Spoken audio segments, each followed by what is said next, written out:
Je propose de nommer en secrétaire de séance Monsieur Moradi. Merci, Monsieur le maire. Bernard Pierre-Michel. Présent. Berrier Jean-Roger. Absent. Donne pouvoir à Monsieur Tétini. Bernard Carine. Présent. Levent Bruno. Présent. Dutrieux Isabelle. Présent. Coyer Damien. Va arriver. Potvin Valérie. Présent. Célidonio Onotilio. Présent. Asselin Isabelle. Présent. Tétini Aldo. Présent. Manard Sylviane. Présent. Hénin Daniel. Renoncourt Claude. Bafcop Francine. Gondi Elisabeth.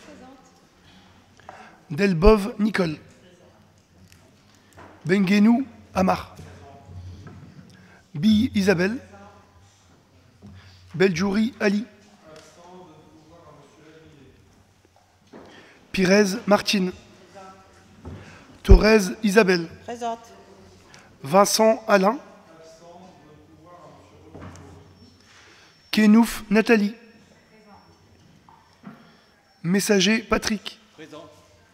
De Gog Cédric. Gandao Régis. Choquet Christine. Moradi Cyril, présent. Walran Edith. Malo Peggy. Jamjam Hamid. Dolik Virginie. Ladrier Dimitri. Merci.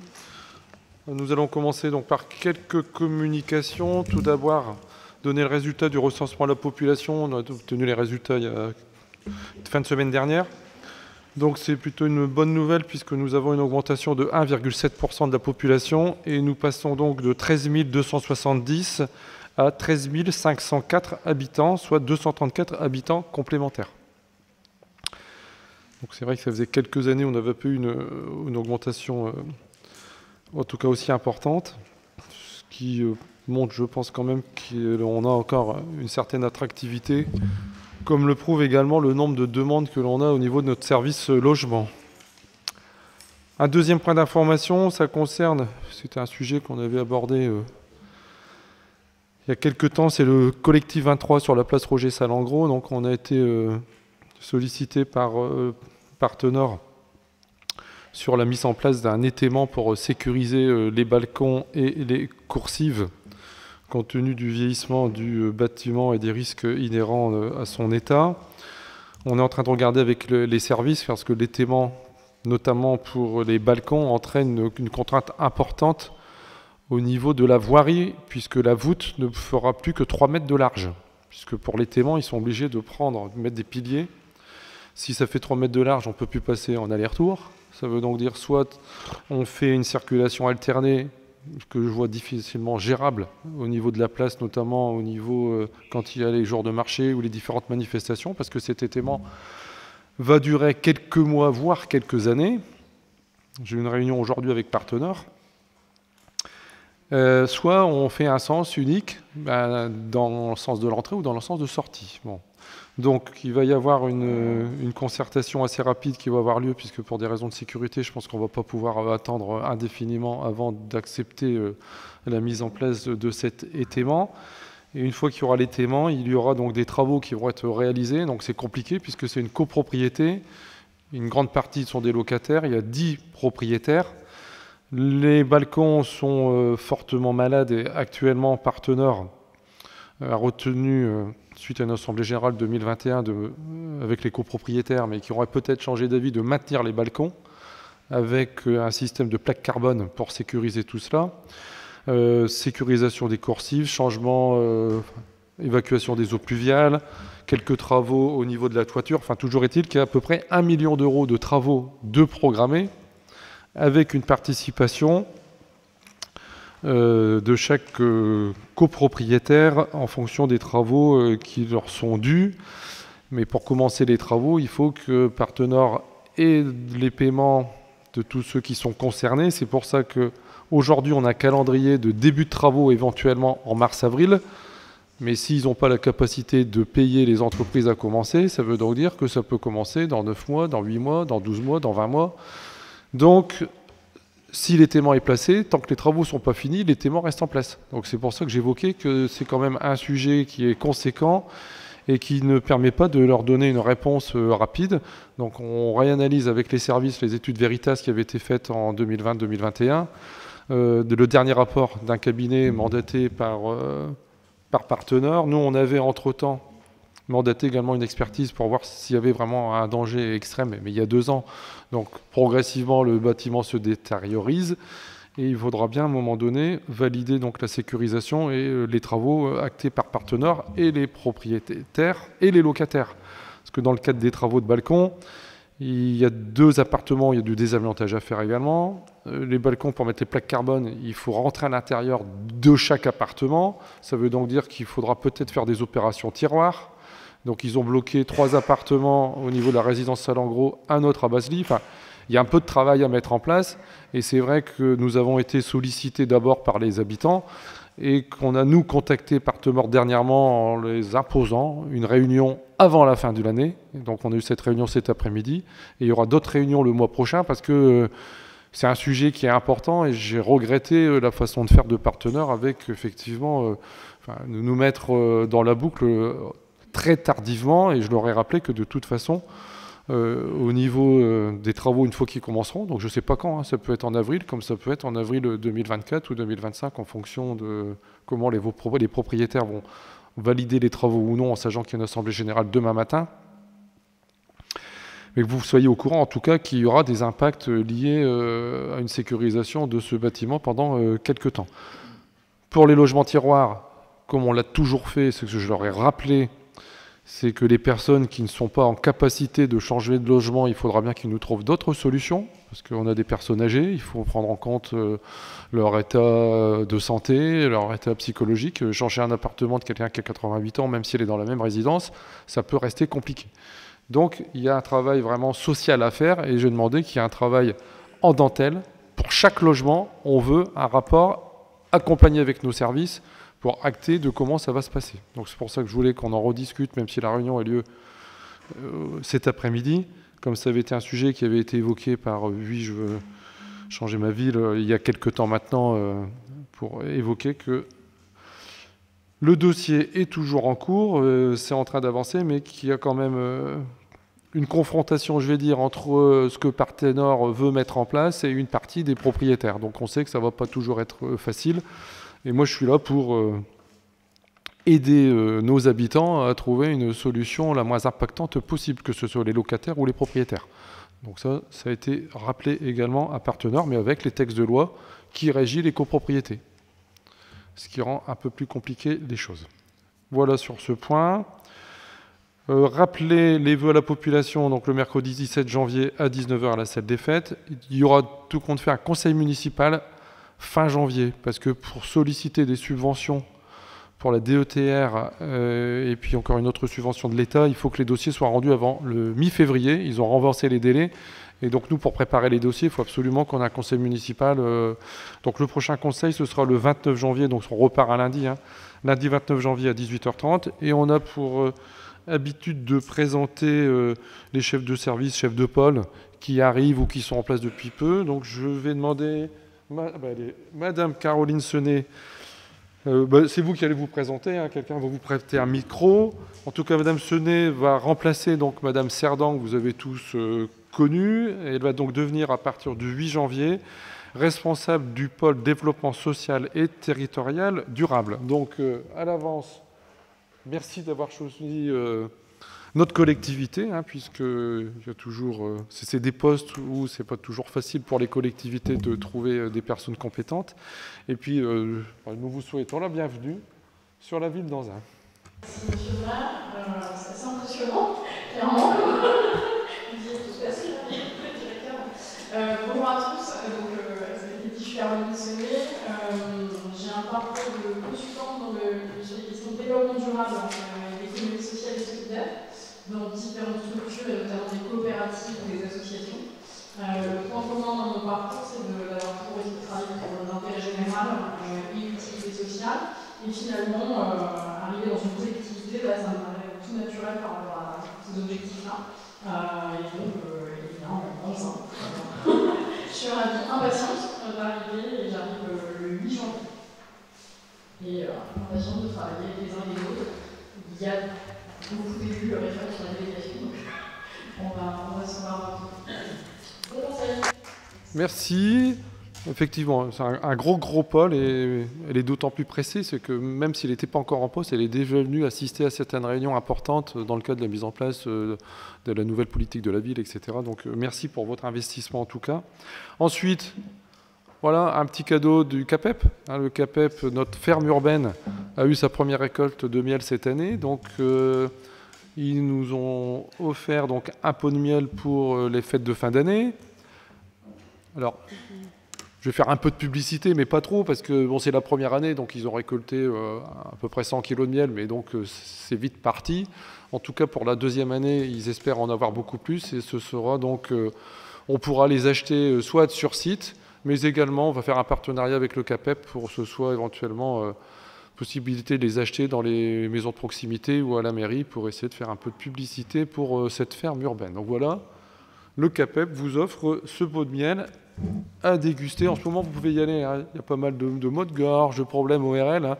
Pour que ce soit efficace, il faut qu'il reste froid. Il ne faut pas le chauffer. Hein, donc ça sera plus efficace. Et dernier élément, ne pas oublier de signer les documents avant de quitter ce conseil municipal. Décision administrative. Y a-t-il des questions? Pas de questions. On passe. Y a-t-il des remarques sur le procès-verbal du conseil municipal du 20 novembre 2023? Non plus. Donc, nous attaquons les délibérations. La première délibération, bon, c'est la suite du dernier conseil municipal où on continue de modifier les différentes commissions en lien avec les délégations qui ont été redistribuées. Donc pour la commission 1, administration générale, ressources humaines, commerce, je vous propose donc de modifier donc dans les titulaires, de remplacer M. Bedjouri par M. Gandao et dans les suppléants, de remplacer donc M. Renoncourt par M. Benguenou. Je pense que vous avez des documents, pas ceux-là. Donc je vous rappelle, donc en titulaire, il y aura donc Karine Bernard, Valérie Potvin, Régis Gandao, Patrick Messager, Christine Choquet, Edith Walleran. En suppléant, Amar Benguenou, Martine Pires, Isabelle Dutrieux, Cyril Moradi, Nathalie Quenouf et Hamid Jamjam. Donc même chose, c'est un vote à main levée. Qui vote contre? Abstention. Voté à l'unanimité. La deuxième délibération concerne cette fois-ci la C4, culture événementielle.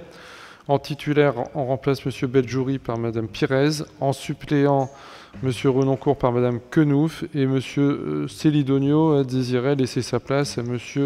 Benguenou. Donc je rappelle les titulaires: Karine Bernard, Daniel Hénin, Martine Pires, Isabelle Torres, Damien Coyer, Peggy Malo. En suppléant, Nathalie Quenouf, Sylviane Manard, Dimitri Ladrier, Isabelle Bille, Amar Benguenou et Amin Jamjam.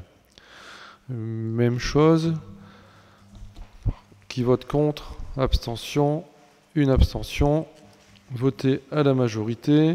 La troisième délibération concerne cette fois-ci la C5, aménagement du territoire, habitat, grand projet. On remplace donc M. Bedjouri par Régis Gandao et M. Renoncourt par Mme Choquet.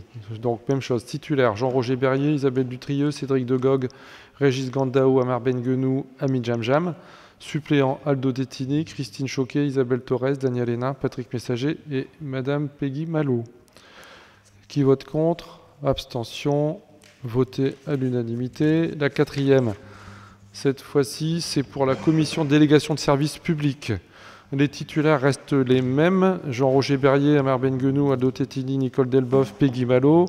En suppléant, on remplace M. Bedjouri par Mme Pires. Sont également suppléants M. Hénin, Mme Asselin, M. Messager et Mme Dolic. Qui vote contre? Abstention. Donc voté à l'unanimité. On attaque la cinquième. Cette fois-ci, c'est pour la commission d'appel d'offres. Là, il y a le document. Pour vous retrouver, c'est plus facile. On propose de remplacer donc en titulaire M. Renoncourt par M. Benguenou, M. Bedjouri par Mme Potvin, et en suppléant M. Vincent par M. Célidonio. Donc on a en titulaire Jean-Roger Berrier, Amar Benguenou, Aldo Tettini, Valérie Potvin, Peggy Malo. En suppléant Nicole Delboeuf, Bruno Levent, Onotilio Célidonio, Daniel Hédin et Amine Jamjam. Pour le vote, soit c'est un vote à bulletin secret, donc on a préparé les enveloppes, tout ce qu'il faut. Si vous en êtes d'accord à l'unanimité, on peut faire un vote à main levée. Est-ce qu'on fait un vote à main levée? Quelqu'un est contre? Non. Alors on passe au vote. Qui vote contre? Abstention. Voté à l'unanimité. La 6e délibération, c'est pour le lycée professionnel Pierre-Joseph Fontaine. En titulaire, il est proposé de remplacer M. Vincent par M. Tettini. Ça donne donc en titulaire, on a déjà M. Célidonio, Mme Asselin et donc M. Tettini. En suppléant, il y a donc Mme Manard et M. Coyer.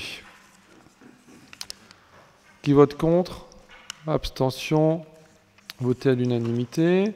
La 7e délibération, c'est pour les conseils des écoles maternelles et élémentaires. Alors on a fait un peu de réactualisation, hein, parce qu'on a des groupes scolaires qui apparaissaient pas, donc on en a profité. Au niveau de l'école maternelle Gallieni, c'est toujours Martine Pires. Au niveau de l'école maternelle du Mont-d'Anzin, c'est toujours Madame Dutrieux. École maternelle Jaurès et école élémentaire Jaurès, c'est pour proposer que ce soit Madame Choquet. Donc en maternelle, elle remplace Monsieur Renoncourt. Pour l'école Simone Veil, c'est Jean-Roger Berrier. Pour le groupe scolaire De Gaulle, c'est M. Tettini. Et pour le groupe scolaire Carpeau, ça reste M. Moradi. Même chose. Je dois vous proposer donc soit un vote à bulletin secret, soit un vote à main levée. Tout le monde est d'accord pour le main levée? OK. Qui est contre? Abstention. Voté à l'unanimité. La 8e délibération, je vais laisser la parole à Madame Bernard, puisque ça concerne la modification des conditions d'attribution du CIA, complément indemnitaire annuel. Oui, merci Monsieur le maire. Donc, c'est un travail qui a été réalisé avec le service RH, les représentants du personnel et moi-même. Donc, lors de la séance du 18 décembre 2017, le conseil municipal a validé la mise en œuvre du RIFSEP. Donc, les agents de la collectivité ont poursuivi depuis la mise en place de ce nouveau régime indemnitaire, et ce, malgré un contexte difficile, avec la crise sanitaire, l'inflation que nous connaissons, leur engagement au service de la commune et des usagers. C'est cet engagement déjà reconnu qui avait été souligné par le conseil municipal de sa séance du 28 novembre 2022 en révisant les plafonds du RIFSEP. Dans cette même continuité, il est ainsi proposé de modifier les conditions d'attribution du CIA de la collectivité. Donc, pour rappel, le RIFSEP est composé de 2 parties. Donc, l'IFSE, qui vise à valoriser l'exercice des fonctions et qui constitue l'indemnité principale, qui repose d'une part sur une formalisation précise des critères professionnels et d'autre part sur la prise en compte de l'expérience professionnelle. Et en seconde part, donc, le complément indemnitaire annuel, donc le CIA, qui est là directement lié à l'engagement professionnel et à la manière de servir. Donc je rappelle que le CIA n'est pas obligatoire et le montant peut varier d'une année à l'autre en fonction du budget de la commune. Les modalités de la mise en œuvre pour l'IFSE sont identiques à celles de la délibération de la mise en œuvre du RIFSEP du 18 décembre 2017 et les modalités de la mise en œuvre pour le CIA sont modifiées. Donc, le critère de versement, donc le CIA est versé en fonction de la manière de servir et de l'engagement professionnel de l'agent, comme je l'ai cité. Il y aura donc une pondération des critères d'attribution individuelle. Donc, il sera déterminé en application de la grille d'évaluation en annexe, suivant un nombre de points allant de 0 à 40, qui est correspondant à une pondération allant de 0, 25, 50, 75 ou 100% du montant. Le CIA est versé annuellement. Il est proratisé en fonction du temps de travail. Et en l'absence de texte réglementaire pour la fonction publique territoriale relatif au maintien du régime indemnitaire, nous décidons de ne pas tenir compte des absences dans le calcul du CIA. Donc la grille vous a été communiquée. Donc là, on a mis en place vraiment deux groupes, donc le savoir-faire et le savoir-être. Donc un petit peu pour rappel, donc le savoir-faire, on va évaluer l'investissement de l'agent dans les projets de service, le suivi des formations qui lui sont préconisées, sa polyvalence, son autonomie, la réalisation des objectifs fixés, qu'il a bien mis en avant avec un coefficient de quasiment 3, et son implication dans la maîtrise de la dépense publique, dans la gestion économe des matériels et consommables, dans la bonne utilisation des outils. Concernant le savoir-être, donc nous allons quantifier la solidarité, la disponibilité et l'esprit d'équipe, c'est-à-dire la capacité à aider les collègues en cas de difficulté et à s'adapter aux urgences, la coopération et la communication, donc la transversalité et la communication entre les services, toujours avec une relation bienveillante avec les partenaires, le respect des consignes, le respect des horaires et bien sûr le sens du service public, c'est-à-dire être à l'écoute des usagers, les conseiller, les renseigner et faire preuve de courtoisie. Donc nous avons voulu une grille plus lisible, aussi bien pour les agents qui seront évalués, mais également pour les chefs qui vont évaluer les agents. Une grille qu'on espère plus impartiale et qui laissera pas de place au doute ou à l'interprétation. Donc sur ces bases, nous proposons donc au Conseil municipal de valider les modifications des conditions d'attribution du CIA, l'annexe correspondante, et de prévoir à cette fin une enveloppe de crédit au budget. Merci. Y a-t-il des questions? Il n'y a pas de questions. Qui vote contre? Abstention? Voté à l'unanimité. Bon, juste pour information, hein, donc, pour cette année, le CIA a été acté, compte tenu du contexte inflationniste, on a donné un peu plus que l'on avait donné les années précédentes. Donc cette année, il y aura donc 350 € bruts de CIA pour les agents qui sont à temps plein et qui ont les 100%, mais qui correspondent à 98% quasiment des agents qui peuvent bénéficier du CIA. La 9e délibération, c'est pour la modification de la grille des effectifs. Oui, et je propose en même temps qu'on vote pour la délibération numéro 13, qui est directement liée à la modification de la grille des effectifs, si vous êtes d'accord. Donc on fait la 9 et la 13 ? Donc dans le cadre des promotions internes, donc le centre de gestion nous a validé la nomination de 5 agents au titre donc, de cette promotion interne. Donc, nous proposons donc de modifier le tableau des effectifs afin de leur permettre leur nomination au 1er janvier 2024. Nous avons une stagiairisation dans le cadre de notre politique de résorption de l'emploi précaire. Donc, un agent donc, sur un poste à temps complet à partir du 1er janvier 2024 sur un poste permanent. Donc, pour information, c'est au service espace public. Au niveau du service aménagement foncier et habitat, donc là, c'est dans le cadre du remplacement de M. Frédéric Sauchat.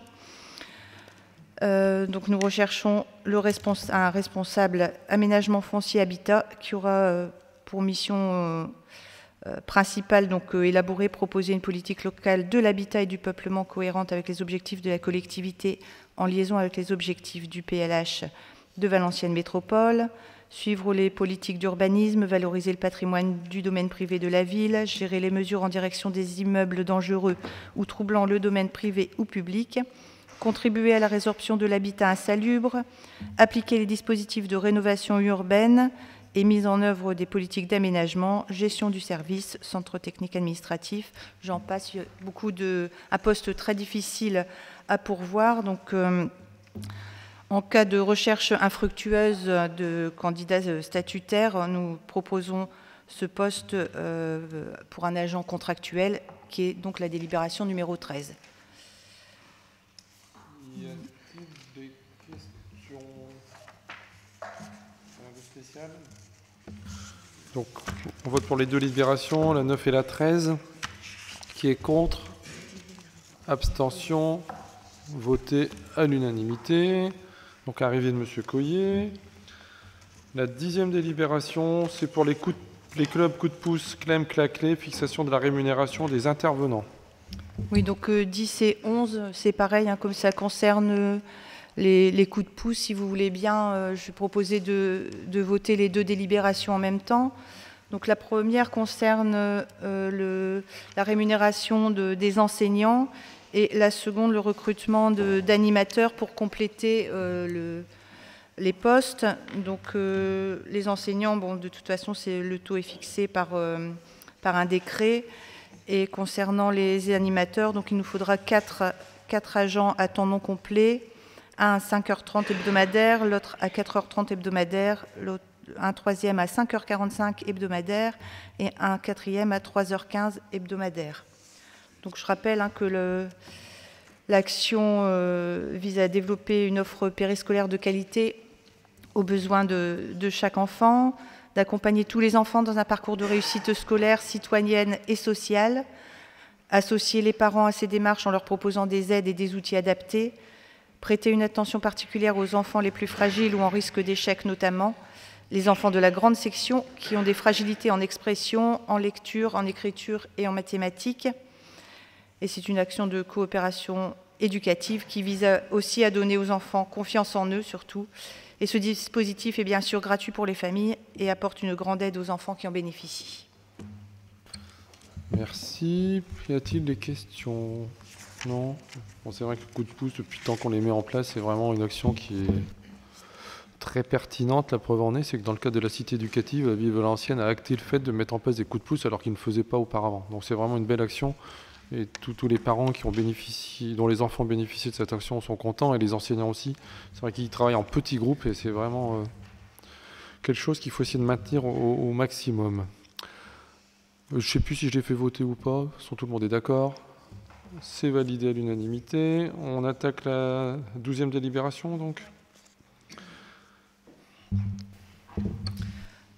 Donc cette délibération concerne les classes de neige et le recrutement des animateurs. Donc, comme vous le savez, la ville d'Anzin organise chaque année des classes de neige au profit des écoles anzinoises. Pour l'année scolaire 2023-2024, nous organisons donc 2 séjours. Donc un premier allant du 26 janvier 2024 au 3 février et un second du 15 au 23 mars. Donc pour encadrer les enfants durant ces séjours et en complément du personnel communal, il est nécessaire de faire appel à du personnel saisonnier. Nous proposons donc au conseil municipal la création de 18 emplois non permanents qui seront rémunérés selon un grade et un échelon selon leur poste. Et les agents recrutés donc, pour encadrer et animer ces classes de neige travailleront 10 heures par jour selon un calendrier défini avant chaque séjour. Et pour les 2 séjours, il conviendra de rajouter un temps de travail pour la préparation des activités ainsi que des réunions de travail. Voilà. Merci. Bon. Des délibérations classiques. Il y a des questions? Non, qui vote contre? Abstention? Voté à l'unanimité? Je tiens quand même à rappeler que les classes de neige, depuis des années, mais c'est de plus en plus compliqué à les maintenir, parce qu'avec l'éducation nationale, ça devient difficile. Donc là, on va changer d'inspectrice, puisque Madame de Rovière va prendre sa retraite prochainement. Donc j'espère qu'avec la personne qui va lui succéder, on va pouvoir continuer à voir un peu comment on peut discuter, mais je voulais signaler quand même que, compte tenu des contraintes imposées par l'éducation nationale, avec encore un nouvel décret qui est passé il y a peu de temps, qui a fait par exemple qu'il y avait un accord des directrices pour aller sur la patinoire. Le lundi qui précédait l'installation de la patinoire du mardi, on nous a annoncé que suite au nouveau décret, ils ne pouvaient pas venir parce qu'il fallait un diplômé d'État pour les accueillir sur la patinoire. Enfin bon, ça devient...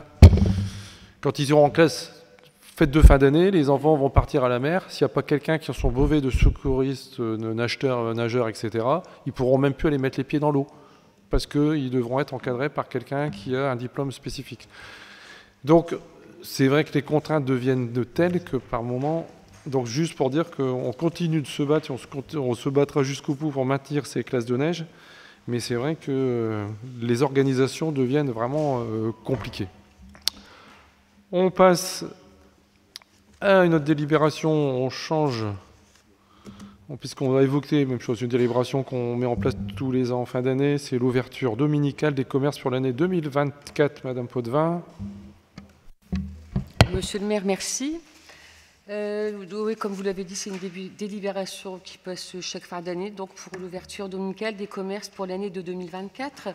Donc dans les établissements de commerce de détail où le repos hebdomadaire a lieu le dimanche, celui-ci peut être supprimé pour chacun d'entre eux dans la limite de 12 par an, et ce par décision du maire prise après avis du conseil municipal.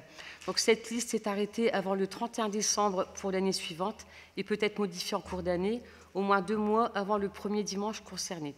Donc, à défaut de délibération dans un délai de 2 mois, suivant sa saisine, cet avis est réputé favorable. Donc, le calendrier pour 2024 a été transmis à la CAVM et après concertation avec l'UCA et certains autres commerçants qui ne sont pas membres de celle-ci, le calendrier complet des dates a été arrêté pour 2024. Donc, vous trouverez les dates, je ne vais pas vous les détailler.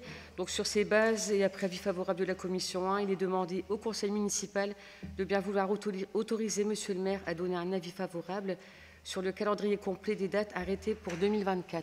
Merci. Merci. Pas de questions non plus, je pense que non. Qui vote contre? Abstention. Voté à l'unanimité. La 15e, c'est pour le pass associatif pour l'exercice 2023-2024. Ce sont les subventions complémentaires. Même chose.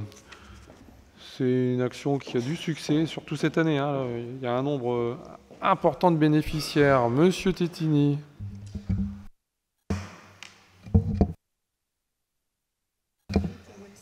Il marche? Bon, ça va. Merci, monsieur le maire. On va y aller. Quand il y a la petite lumière rouge, c'est que c'est fonctionnel. Ah, elle était... OK.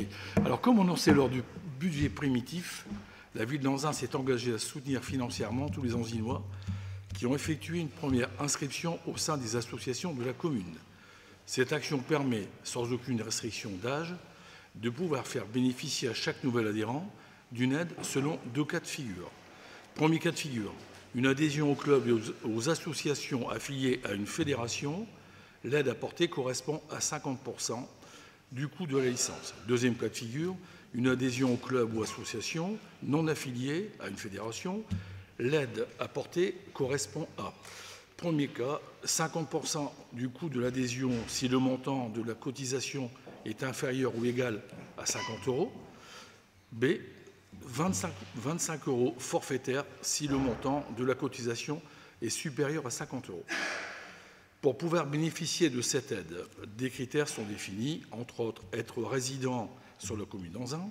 2, aide uniquement valable pour une première adhésion au tissu associatif anzinois. Sur ces bases, il est proposé au conseil municipal de bien vouloir attribuer et verser des subventions complémentaires aux associations comme indiqué dans le tableau ci-joint. Merci. Donc 271. Alors je pense qu'il y a dû y avoir une petite réactualisation parce que c'est vrai qu'il y a des associations qui n'ont pas toujours fait en temps et en heure, on va dire. Donc on leur a laissé une chance, et surtout une chance à nos habitants de bénéficier d'une réduction. C'est pour ça qu'on a un nombre aussi important de 271 nouveaux bénéficiaires pour un budget de 5 585 €. Y a-t-il des questions? Non plus. Qui vote contre? Abstention.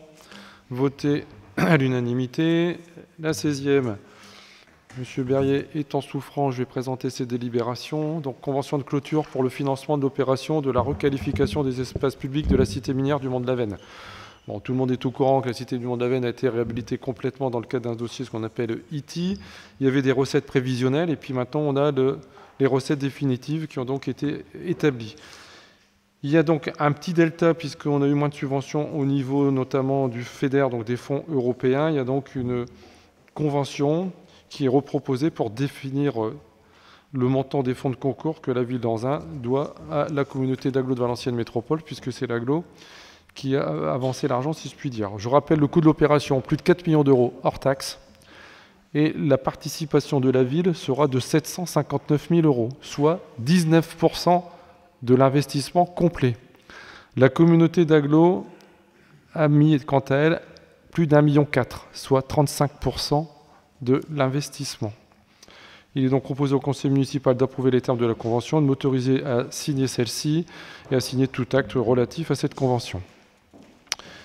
Y a-t-il des questions sur cette délibération? Pas de questions? Qui vote contre? Abstention? Voté à l'unanimité. Mon ancien adjoint se posait la question de ce que je faisais à l'agglo. Je pense que là, il y a la réponse directe. Hein, je n'ai pas besoin de faire un gros commentaire. 19% de participation, agglo 35%. Habituellement, sur les opérations, sauf très spécifiques, c'est moitié commune, moitié agglo sur les déficits. Donc voilà à quoi peut servir le maire à l'agglo. La 17e délibération, même chose. C'est une mise à disposition de parcelles-villes sur l'emprise du pôle culturel. Donc le théâtre municipal est passé d'intérêt communautaire. Dans le cadre du réaménagement du théâtre, mais également de la mise en place de notre pôle culturel, il y a lieu de mettre à disposition certaines parcelles de la ville. Le programme définitif n'est pas encore validé puisque l'architecte n'a pas encore été retenu et on ne peut donc pas faire de vente de parcelles en attendant le périmètre définitif. Il est donc proposé de mettre à disposition l'emprise que vous avez sur le document. Cette emprise prend l'école Giard, l'école Voltaire, l'ancien bâtiment de la mission locale. Et en gros, on ne garde que la maison qui est une maison de maître, on va dire, au niveau de la rue des Martyrs. Tout l'îlot qui est à l'arrière, il y a donc une mise à disposition. Cette mise à disposition est consentie de façon gratuite et prendra effet à compter du 1er janvier pour une durée de 5 ans. Et c'est important de le remettre à disposition parce que sinon, l'agglo ne pourra pas mener à bien les études, les sondages et tout autre diagnostic nécessaire à l'élaboration du projet. Parce que l'agglo ne peut pas intervenir sur un terrain ou une parcelle qui ne leur appartienne pas. Donc c'est pour ça qu'il faut une mise à disposition et qu'on passe cette délibération pour essayer d'accélérer un peu le rythme sur les démolitions et la mise en route du projet. Donc je rappelle sur le projet culturel, c'est donc la construction d'un nouveau conservatoire de musique. Actuellement, on avait évoqué c'est à peu près 5 millions d'euros. Un bâtiment qui serait commun avec le centre des musiques actuelles qui est localisé actuellement au niveau de l'ancien centre des impôts et une partie du bâtiment qui serait remise à disposition à notre école de danse Solettico qui est délocalisée pour l'instant dans un bâtiment au niveau de la place de Boussu. Y a-t-il des questions sur cette délibération? Non. Qui vote contre? Abstention? Voté à l'unanimité. La 18e délibération, c'est une prise en charge par Valenciennes Métropole des études énergétiques pour les sites de la commune d'Anzin. On a déjà passé de genre de délibération. Pour les communes de plus de 5000 habitants, on peut demander 3 audits énergétiques. On demande donc un audit énergétique pour l'école élémentaire de Gaulle, sur la partie bien sûr qui n'a pas été réhabilitée.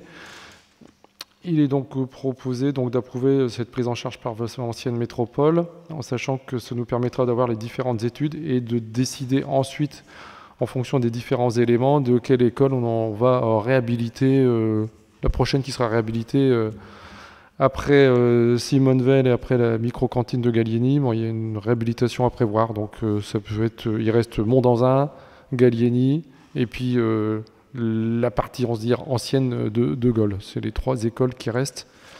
Et donc là, il faut qu'on voit laquelle nécessite une intervention plus rapide par rapport notamment aux conditions énergétiques dans ces bâtiments. Je pense qu'il n'y a pas de questions.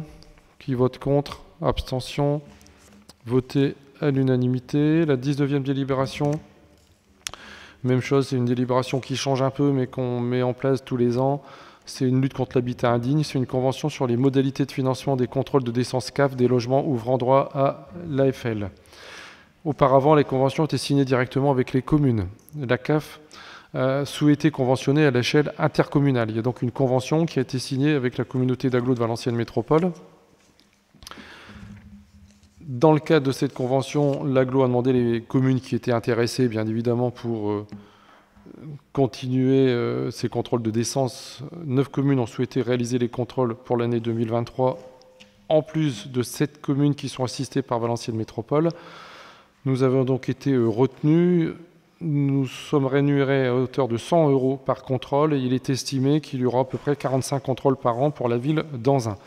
Si la totalité des contrôles ne sont pas réalisés et qu'il y a des communes qui en ont réalisé plus, ce qui pourrait être notre cas, on pourrait avoir éventuellement une participation complémentaire. Il vous est donc proposé d'approuver le partenariat avec la CAVM et la CAF pour la lutte contre les logements indécents, de valider la convention de financement, de m'autoriser à signer la convention d'objectifs et de financement entre l'AGLO et la ville d'Anzin, et bien sûr les recettes correspondantes au BP 2024. Y a-t-il des questions? Pas de questions non plus. Qui vote contre? Abstention? Voté à l'unanimité. La 20e délibération, on passe à la sécurité. C'est l'avenant numéro 2, la convention financière relative à la coordination du CISPD pour l'année 2024. Et je laisse la parole jusqu'à la fin du conseil à Monsieur Coyer. Merci Monsieur le maire. Donc ça concerne le CISPD pour renouveler la convention et améliorer au niveau des montants qui sont nécessaires pour le bon fonctionnement. Donc s'agissant des dépenses à la maintenance, il y a un sonomètre, notamment pour la police pluricommunale. Chaque commune versera un tiers du coût total de la dépense. Le coût total du CISPD poste plus action s'élève pour l'année 2024 à 73 311 € s'il y a un refus de toute subvention par l'État, soit 27 491 pour Anzin, RM et 18 327 pour Petite Forêt. Et sinon, donc, en cas de financement par l'État, le budget serait de 59 467, soit 26 050 pour Anzin et RM et 17 366 pour Petite Forêt. Considérant que le budget du CISPD évolue chaque année en fonction des projets, donc il est demandé sur ces bases d'accepter les termes de l'avenant. La convention financière relative à la coordination du CISPD, de bien vouloir autoriser Monsieur le maire à signer cette dite convention, sachant que le budget du CISPD est prévu pour 53 920 € et dedans il y a 49 300 de masse salariale. Merci. En même temps, vous avez les actions qui sont prévues, notamment en prévention routière, actions qui sont mises en place depuis de nombreuses années. Troubles de voisinage, dégradation du cadre de vie, prévention des violences intrafamiliales et des violences faites aux femmes, aide aux victimes et prévention sociale avec pour chaque action les montants. Rappelez également qu'on a mis un ratio, puisqu'en Anzin, REM, nous sommes des strates à peu près équivalentes, Petite Forêt plus petit, donc 37,5% de participation pour Anzin et REM et 25% pour la ville de Petite Forêt. Je ne sais pas si je l'avais déjà dit au dernier conseil municipal, en tout cas à partir du 1er janvier, le CSPD, avant c'était tous les 18 mois où on changeait de président ou de présidence, donc là c'était Émeric Robin qui était président du CSPD. Pour l'année 2024, ce sera donc moi-même qui serai le président du CISPD. Y a-t-il des questions sur cet avenant? Qui vote contre? Abstention? Voté à l'unanimité. La 21e délibération, c'est le rapport d'activité 2022 du délégataire de la gestion de la fourrière automobile. Oui, merci Monsieur le maire. Donc c'est une obligation de porter à la connaissance du conseil municipal, donc le rapport du délégataire au niveau de la gestion de la fourrière. Il est d'abord soumis à la CCSPL et ensuite donc il est porté à la connaissance ce soir du conseil municipal.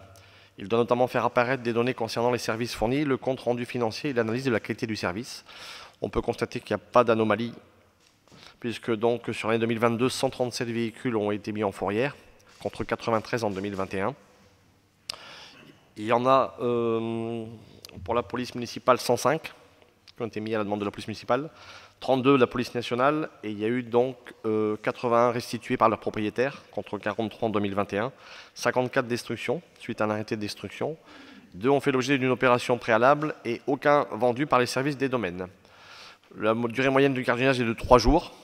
Le chiffre d'affaires s'élève à 1 380 405, dont 0,76 correspond à l'activité de la fourrière de la ville d'Anzin, contre 0,43 en 2021. Et de ce fait, le compte de résultat fait apparaître un résultat net positif au titre de la fourrière pour la ville d'Anzin de 5 292 €, déduction des dépenses à la charge de la ville. Donc l'ensemble de ces conditions est préconisé pour assurer le service. Délai d'intervention, moyens humains et matériels est tout à fait respecté. Il n'y a eu aucune plainte de déposée sur l'année 2022. Et donc sur ces bases et après avis de la CCSPL, qui s'est réunie le 4 décembre 2023, il est proposé au conseil municipal de prendre acte de l'activité relative à la gestion de la fourrière par la société Dromont. Merci. Y a-t-il des questions? Juste signaler qu'effectivement, pour ce qui est voitures ventouses, etc., vous pouvez constater qu'on a quand même une augmentation significative. Maintenant, juillet et août, honnêtement, si vous partez en vacances 3 semaines et que vous revenez, vous n'avez plus votre voiture, c'est pas le bon retour de vacances. Donc c'est vrai qu'en juillet et août, on demande d'avoir aussi une certaine compréhension et pas aller vérifier en tout cas. Ils font des recherches pour voir à qui appartient, éventuellement aller sonner pour éviter ces mésaventures qui arrivaient avant 2008. Puisque j'ai une de mes proches qui, avant 2008, en revenant de vacances, n'avait plus de voiture. 3 semaines de vacances, retour, plus de voiture, embarquée par la fourrière. Donc si on calcule sur quasiment 10 mois, on enlève quasiment 13 à 14 voitures tous les mois. Donc quand on nous dit l'APM, elle fait rien, ils n'enlèvent pas les véhicules, il y a une activité quand même qui est conséquente. Et sur 2023, on sera encore plus élevé que ça. Donc c'est en fonction des demandes aussi des riverains, puisque généralement, c'est eux qui nous sollicitent pour signaler les voitures ventouses. Et après, le processus est respecté comme le cadre le demande. On passe au vote, je pense qu'on ne l'a pas fait voter. Qui vote contre? Abstention. Le rapport d'activité, de toute façon, c'est peut-être même juste une mise... c'est prendre acte du rapport. Mais je crois qu'il faut quand même la voter, comme quoi que ça a bien été présenté. Donc voilà. La 22, c'est une suite... C'est toujours pour la fourrière, c'est le choix du mode de gestion. De toute façon, on reste sur le même mode de gestion. Hein. Je peux la présenter, Damien, il n'y a pas grand-chose à raconter. On propose de maintenir le mode de gestion que l'on avait actuellement, soit un principe de concession de service public par voie d'affermage pour une durée de 4 ans. Donc il va falloir la renouveler au 1er juillet. Donc ça, les services vont mettre en place la procédure avec les services juridiques de l'agglo pour qu'il n'y ait pas de rupture de charge, si je puis dire. Et c'est le système qui correspond le mieux à l'activité de la commune. On n'est pas une commune avec 60 000 habitants où on doit faire une DSP parce qu'on doit enlever 150 voitures par mois, quoi. Donc il vous est donc proposé d'approuver le principe de concession de service public par voie d'affermage, donc pour la gestion de la fourrière pour une durée de 4 ans. Y a-t-il des questions ? Non. On passe au vote. Qui vote contre? Abstention. Voté à l'unanimité. La 23e, c'est le contrat de prêt Agence France Locale garantie annuelle 2024. Bon, même chose, hein, c'est une délibération annuelle.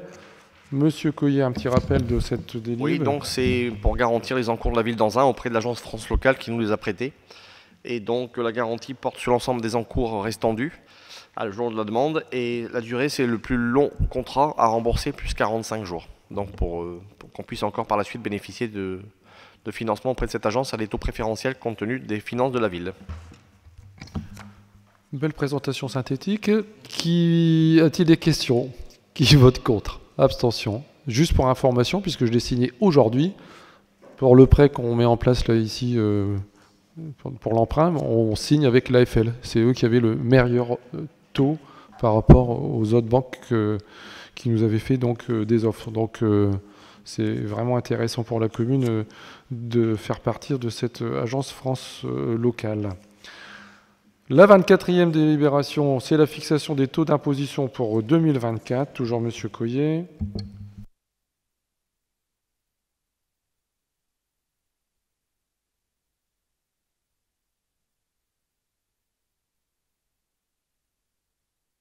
Ça, c'est du suspense, hein.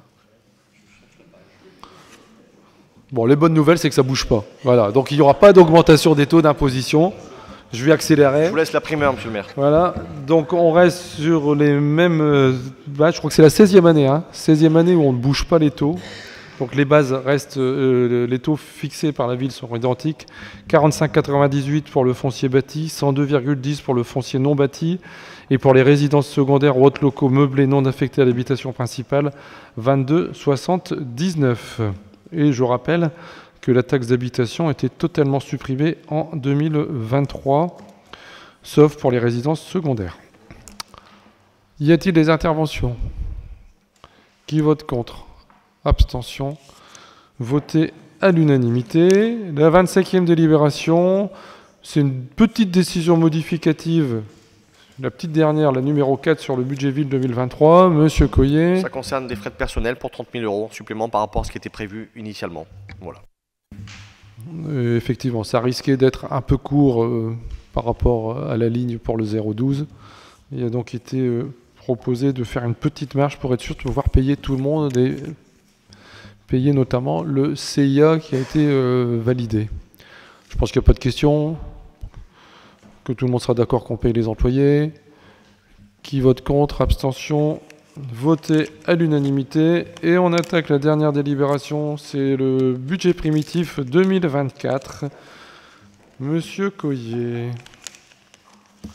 Merci Monsieur le maire. Donc le budget primitif 2024 s'élève à 26 677 657 €, toutes sections confondues, contre 27 191 125 en 2023. La section de fonctionnement s'élève quant à elle à 20 685 375 €, contre 19 794 499 € pour 2023. La section d'investissement, quant à elle, s'élève à 5 992 282 contre 7 396 626 en 2023. Voyons un petit peu à travers différents schémas cette évolution. Donc ça, je viens de le dire. Voilà. Donc par rapport au BP 2023, on peut constater qu'en fonctionnement, la progression est plus que limitée à 1,7% par rapport au BP 2023. Et en investissement, il y a une diminution de 18% pour s'établir à 5 792 000, comme je viens de l'indiquer précédemment. Au niveau du fonctionnement, dans les dépenses prévisionnelles, donc les charges à caractère général s'élèvent à 5 68 311. Une économie par rapport au BP 2023 de plus de 10%. Et donc je tiens à signaler l'effort collectif en responsabilité qui a été fait par les chefs de service, mais aussi plus amplement par l'ensemble du personnel communal que je félicite encore ce soir. Les charges de personnel s'élèvent à 12 100 000 €. Atténuation de produits, 20 000 €. Autres charges de gestion courante, 1 500 145 €. Là, on a une économie de 9,8 par rapport au BP 2023. Les charges financières s'élèvent à 213 000. C'est 41% de plus, mais c'est principalement lié au fait que la majorité des emprunts à taux indexés sont indexés sur le livret A. Et vous avez pu voir à titre personnel que le livret A a augmenté puisqu'il est passé à 3%. Les charges exceptionnelles, 20 000 €. Pour équilibrer ces dépenses, il faut des recettes. Donc, atténuation de charges, 220 000 €. Ça progresse donc de 22% par rapport au BP 2023. Les produits des services et domaines, on escompte 328 030 € en progression d'à peu près 10%. Les impôts et taxes, 8 856 291 €. C'est presque 3% de plus que les recettes attendues par rapport au budget primitif 2023. Les dotations et participations, 10 911 000 €. C'est 5,8% de moins par rapport au BP 2023. Autres produits de gestion courante, 310 054 €. Les produits financiers, 10 000 €. Des produits exceptionnels, c'est une nouveauté qu'on n'avait pas dans le cadre du BP 2023. Donc, c'est 50 000 €. C'est des certificats d'économie d'énergie que la ville pourrait avoir sur ses investissements immobiliers, comme les particuliers peuvent l'avoir à travers des travaux d'économie d'énergie dans leur maison. Donc, en fait, si on peut montrer que la ville et gestionnaire au niveau énergétique, les organismes pourront verser des certificats d'économie d'énergie pour la ville. Donc ça rentre en produit exceptionnel. Les investissements, à la base, il était prévu donc 5 931 000 €. Après arbitrage en commission, donc les dépenses vont s'élever à 4 941 000 €. Donc c'est 971 764 € de moins que ce que nous avions d'escompté. Les dépenses d'investissement, 3 postes principaux. Donc, la voirie, 1 231 000 €, ça représente 25% des dépenses. Le matériel et les outils, donc 663 360 €, c'est 13% des dépenses. Et enfin, pour 3 46 622 €, donc c'est des travaux dans les bâtiments, pour 62%. Dans ces différents thématiques, on peut voir donc au niveau des dépenses d'investissement la rénovation thermique de la salle Jules Ferry, justement pour aller chercher des certificats d'économie d'énergie, comme je l'ai indiqué précédemment. Donc là, 1 100 000 €. La micro-cantine Gallieni, 664 000 €. Le marché d'éclairage public, 550 000 €. Un effort de la municipalité sera fait sur 2024 pour augmenter les ampoules à LED et diminuer donc la consommation d'électricité. Réfection de voirie, 415 000 €. Forte d'Aubresse, donc la Cour a remboursé 217 000 €. Bluesband, 186 000 €. Un budget participatif pour nos habitants de 100 000 €. La réhabilitation thermique du LALP pour 75 000 € et le solde du gymnase de la Bluesband pour 50 000 €. Ceci nous amène donc à voir l'équilibre en investissement. Donc en dépenses, on a des remboursements d'emprunt pour 800 000 €. Des nouveaux investissements, comme je viens de l'expliquer, donc pour 4 941 282 €. Un reversement de taxes d'aménagement par rapport aux travaux qu'on pourrait faire, ce qui nous fait un total de 5 761 282 €. Pour ça, il faut des recettes. Donc en autofinancement brut, 1 763 919 €. Ça, c'est la différence entre les dépenses et les recettes en fonctionnement. Le FCTVA, donc 1 150 000 €, c'est le remboursement de la TVA sur les travaux d'investissement que la ville fait. La taxe d'aménagement, donc 60 000 €, des subventions escomptées pour 452 320 € et des cessions d'actifs, donc immobilières bien sûr, pour 141 500 €. Donc ajoutez à cela donc un besoin pour équilibrer les deux chapitres de 2 193 543 €. J'en ai fini, monsieur le maire. Merci, monsieur Couillet. C'est vrai qu'on a fait une présentation un peu plus succincte que les années précédentes, où on avait plein de chiffres, et au bout de 5 minutes, il n'y avait plus personne qui suivait. De toute façon, vous avez tous les documents pour avoir les précisions pour chaque domaine. Y a-t-il des interventions sur le budget? Pas d'intervention. Donc moi, je vais simplement rappeler que même si c'est une petite année en investissement, on est à 5 millions d'euros. Donc si on fait 6 x 5, on est à 30 millions d'euros. On avait promis entre 27 et 28 millions d'euros d'investissement, donc on est encore largement au-dessus de nos promesses électorales. Rappelez également qu'au niveau des voiries, on met un peu plus que d'ordinaire. Cette année, en tout cas, les bandes de roulement vont être faites rue de Saint-Va, rue derrière les Haies. La rue du Mineur va être refaite complètement et il y a des gros travaux de prévus. Donc là, via la communauté d'agglo de Valenciennes Métropole, et je pense qu'on présentera le projet peut-être au prochain conseil municipal, la rue Val-des-Crousons entre la rue Louise Michel et la rue des Déportés, puisque cette route va être refaite complètement avec l'assainissement, enfouissement de réseau. C'est plus d'1 an de travaux de prévus, avec donc une circulation interdite sauf riverains, donc ça va impacter. Ça va commencer cet été et ça finira vers le mois d'octobre-novembre 2025. Avec pistes cyclables, enfin aménagement vert. On vous expliquera tout ça en détail au prochain conseil municipal. Donc je demanderai au service de prévoir quelques projections, éventuellement voir si quelqu'un de l'agglo peut venir pour présenter, puisque c'est l'agglo qui va financer la totalité du projet. Projet de 3 millions d'euros à peu près, pour donner un petit peu une idée des aménagements qui vont être réalisés, un peu sur le même principe que les boulevards, à l'échelle d'une route qui sera essayée d'être apaisé, et puis une fois que le contournement nord sera terminé, puisque ça avance, le contournement nord petit à petit va se terminer, cette voirie sera interdite au plus de 3,5 tonnes, comme une grande partie des voiries de la ville d'Anzin, puisque le contournement nord permettra d'éviter de passer pour aller notamment sur le centre de logistique Grimont-Près, et qu'aujourd'hui ils sont bien obligés de passer par chez nous. Donc ça permettra d'apaiser la circulation sur les grands axes que l'on a aujourd'hui, sauf des certes locales, bien évidemment. Rappelez qu'au niveau de l'encours de la dette, même si on a augmenté par rapport à l'année dernière, on est nettement moins important que les moyennes nationales, donc on reste une ville qui est peu endettée. Et les 2 millions d'euros d'emprunt, c'est le chiffre maximal, puisque on ne sait jamais faire les 100% d'investissement prévu, donc au maximum c'est 2 millions d'euros. Et juste redire que l'autofinancement reste un peu en dessous des 2 millions d'euros. Vu le contexte général qui persiste, c'est plutôt des résultats qui sont bons, voire très bons, et enviés par quelques communes de l'arrondissement. Ça permet de continuer nos investissements comme on l'avait promis. Voilà.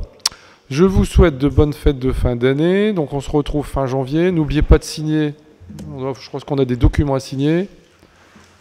Bonne semaine, bonne fin de semaine et bonne fête.